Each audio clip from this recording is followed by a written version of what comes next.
Akira Nakai makes riced out Porsches for the wealthy.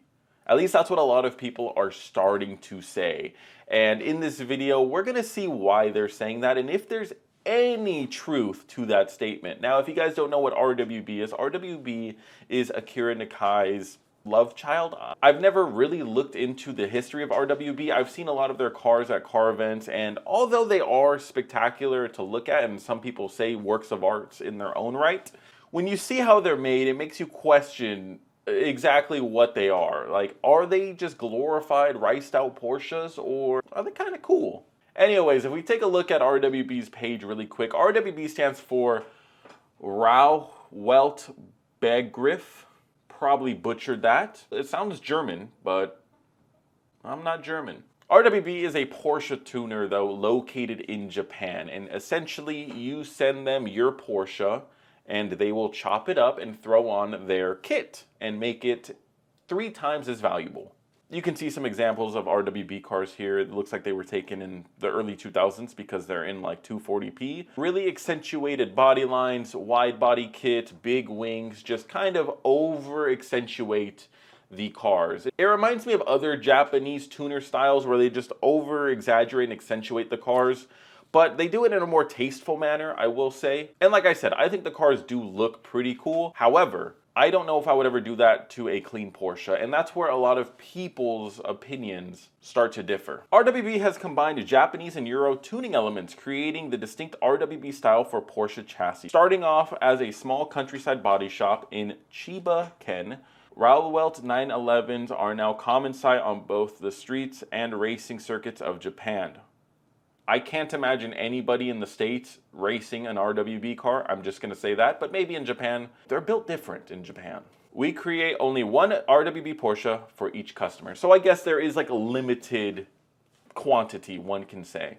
You can't just buy a bunch of Porsches and just make a dealership selling RWB cars, which I think does help it keep its status. Anyways, before we dive right in, I do want to mention that tomorrow I am going to be at the Drag and Drift event hosted by Quiet. It's in Fort Worth or the Dallas area. I'm not familiar with Texas at all. So if you're in the area, come check it out. If not, support Quiet, pick up some merch. I'll link them all down below. Big shout out to Quiet for bringing me out there. It's going to be a lot of fun, and I hope to see a lot of you guys there. Anyways, let's take a look at how Akira actually builds these cars. Keep in mind, these are hundreds of $1,000 Porsches typically before he touches them. So let that sink in. Akira Nakai is overrated and destroys classic Porsche 911s. Viewers pointed out the very questionable build quality, saying that RWB stands for ruined wheels and bodies. The first thing that stands out is that glue and silicone are the main structural components of the entire body kit. People in the comments joked that the RWB toolkit could be found on AliExpress for $19.99. The videos show unfazed Nakai cutting through the Porsche's fenders, then attaching his body kit with 2 different types of Phillips head screws. Another thing that caught people's attention was the massive overspray, while Nakai was spraying the idler's lettering on the wheels. However, the cherry on top was the tow hook, glued on with silicone, which Nakai had to prop up with a plastic bottle cap while the silicone dried. Do you think he destroys the cars, considering that every car he worked on doubled in value? One thing is, if I was just watching this from an outside perspective, I would think it's almost like he doesn't give a shit. I'm sure he does, but this man's aura exudes, I don't give a shit. The fact also that he's like assembling these kits with essentially silicone and like Phillips head screws and tape is kind of nuts. I'm sure the kits alone are expensive, and I'm sure to get him to install it is probably like $1 million more. Probably not $1 million, but it's probably really expensive. But for him to essentially be just gluing on a wide body kit is kind of nuts. Like, watching the clips, I almost feel like I can do exactly what he's doing. And I don't think it's hard to say that probably you guys can do exactly what he's doing too. I don't think that's a far-fetched idea. He can probably do it a hell of a lot faster because he's done it so many times, but essentially he's cutting a car. He's doing what a lot of 16-year-olds do with their S13s. He's just doing it on Porsches. The crazy thing though is taping and gluing the tow hooks on. That is something a 16-year-old with a Honda Civic would do. Literally gluing on their tow hook is nuts. But God, if he doesn't look so fucking cool doing what he's doing, like, look at him. This dude, he's in pajamas. He's in open-toed, like, Yeezy Crocs. God, and the cars do look really good. I'm not even going to sit here and lie. The cars look fucking sweet. But you can't tell me that you're gonna pay a guy a lot of money to do it in pajamas and Crocs. Like, he doesn't seem like he takes it serious. Again, the culture in Japan is a little different. But if I went to a shop that was building my engine and the guy building it was in pajamas and flip-flops, I'd be a little concerned. He's also just chopping up like already minty cars. And I think that's where a lot of people get upset. Like, homeboy's cutting up pristine examples of Porsches and turning them into this, which in some people's eyes is better, but in purist eyes, this is a sin. I like this TikTok. So this is an RWB owner, and he's gonna check if he glued on his tow hook. So let's take a look. This car's clean as well. Jesus, I love that color scheme. All right, let's take a look at this tow hook. Dude, like, he says we're good, but I don't see a screw. I don't think he knows that he's not good. I think he glued that shit on. That's not a screw. That is just the body panel behind it. Like, that is not the head of a screw. At least not to my knowledge. This shit looks like it's glued on. Do the comments even say? I don't see a 10 mil. I genuinely don't see a 10 millimeter bolt there. Am I tripping?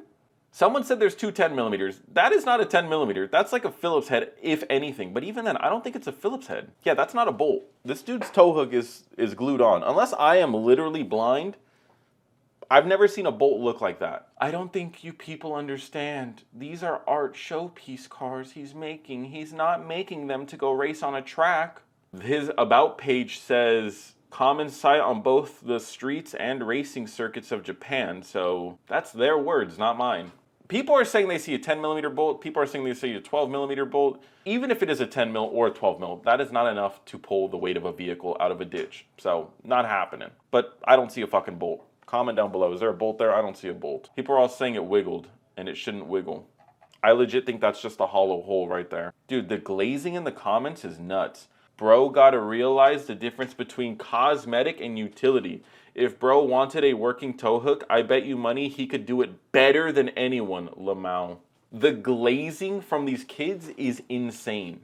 If you're gluing on a tow hook, it's just not, you just don't put it there to begin with. It's not doing anything. Whoa, what the hell?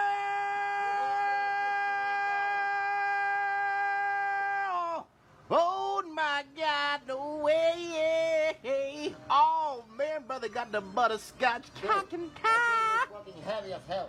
I know they heavy, brother. You got the 3-inch. Ooh. Dude, I can't imagine spraying tire lettering on and letting the overspray get on the customer's wheels and on his tires. I mean, like, I know how you wide body cars. Like, he's wide bodying a car how you should, but like at the same time, a lot of the stuff that he does seem pretty half-assed. He glues on the little vents, the little grills, which is not good because if you ever need to paint the vehicle, if you ever need to service something, it makes it a bitch.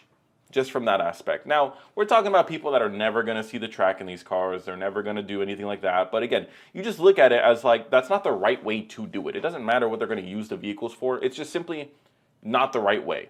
And I know there's going to be a lot of glazers in the comments saying that I couldn't do anything better. I'm sure I could do exactly what he's doing. Again, it would take some time, but it's really not that hard. I've laid silicone on my Mustang wide body kit just how he has. You do the tape on both sides, you lay it with your finger, and you peel the tape. I've done that. I might have to do it again with this new wrap. And you can see videos of 12-year-olds and 15-year-olds wide bodying their S13s on YouTube. It's not rocket science. I don't know. Personally, I wouldn't do this to my vehicle, but I also probably wouldn't buy a Porsche in the first place.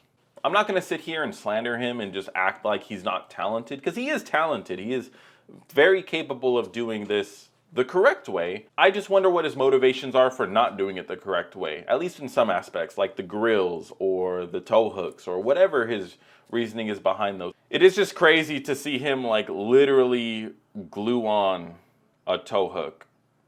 Like, that is kind of nuts.